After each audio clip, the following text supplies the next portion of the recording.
I'm Wendy Bounds. Welcome to this special storm edition of the Wall Street Journal News Hub. Tens of thousands of people were ordered to evacuate coastal areas on Sunday from Maryland through Connecticut as Hurricane Sandy prepared to make landfall Monday or early Tuesday.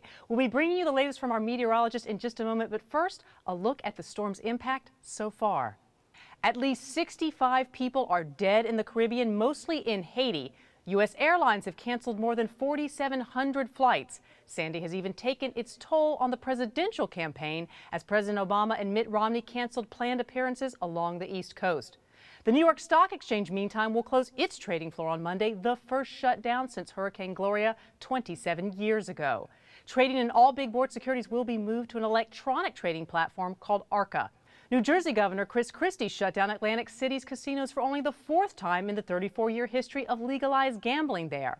And meantime, New York City halted its subways, buses, and train service Sunday night, and its 1.1 million student school system will be closed as Manhattan braced for surge flooding and high winds. Now, along the East Coast, our Wall Street Journal reporters and editors are tracking the storm's impact on our WorldStream video feed. Propane was in high demand as residents in the Northeast and Mid-Atlantic were warned they could be without electricity for as much as 2 weeks. Meanwhile, in Virginia Beach, homeowners and restaurateurs were boarding up and taking no chances. In low-lying areas such as the Greenpoint section of Brooklyn, police patrolled the streets advising residents they must evacuate in advance of Sandy's landfall. You are located in Evacuation Zone A. Mandatory evacuation for the zone by 7 p.m. And if there's ever any fun to be had during hurricanes and tropical storms, well, it's usually being had by the surfers. Here in Cape May, New Jersey, these guys took to the waves, getting a rare chance to hang 10 in the Northeast in late October. You can see more of these videos and our continuing coverage on WSJ.com/WorldStream.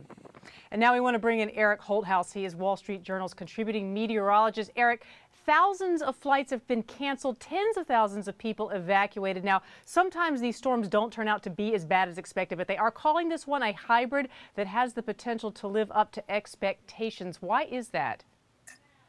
Well, first of all, yesterday, Sandy became the largest tropical cyclone in recent Atlantic basin history. That goes back almost 30 years now. So, you know, that's counting all the big storms that we've heard about the last several years that have caused so much devastation across the country. And on top of that, there's been an analysis of the wind, computerized analysis that ranks Sandy already above all of the Category 5 storms that have happened since 1969. And in terms of when it makes landfall here along the east coast of the United States, Eric, when are we expecting that to happen? Impacts ramp up throughout the day on Monday.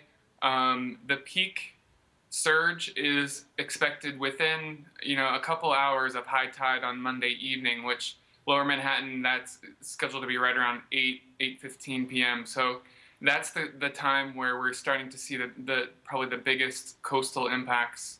And record flooding now is officially predicted by the National Weather Service for New York Harbor and some areas around Long Island Sound. Now, Eric, another thing we keep hearing about is the potential for this storm to have an excessively long duration. Can you talk to us a little bit about how long that duration might be and why this storm is expected to last so long?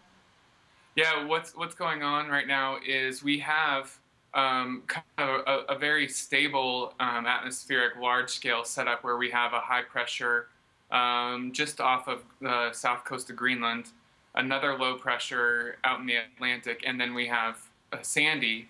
They're kind of coming together as a triangle that acts to kind of lock the atmosphere in place. So not a lot of motion expected among those three storms, and unfortunately that means Sandy's going to stay put for a couple more days once it makes landfall. All right, Eric, we'll be back to you in the morning on our AM News Hub. And meantime, you can continue to come to WSJ.com throughout the night for updated coverage on Hurricane Sandy. I am Wendy Bounds, and I will be back with you here on WSJ Live Network tomorrow. Be safe. See you tomorrow.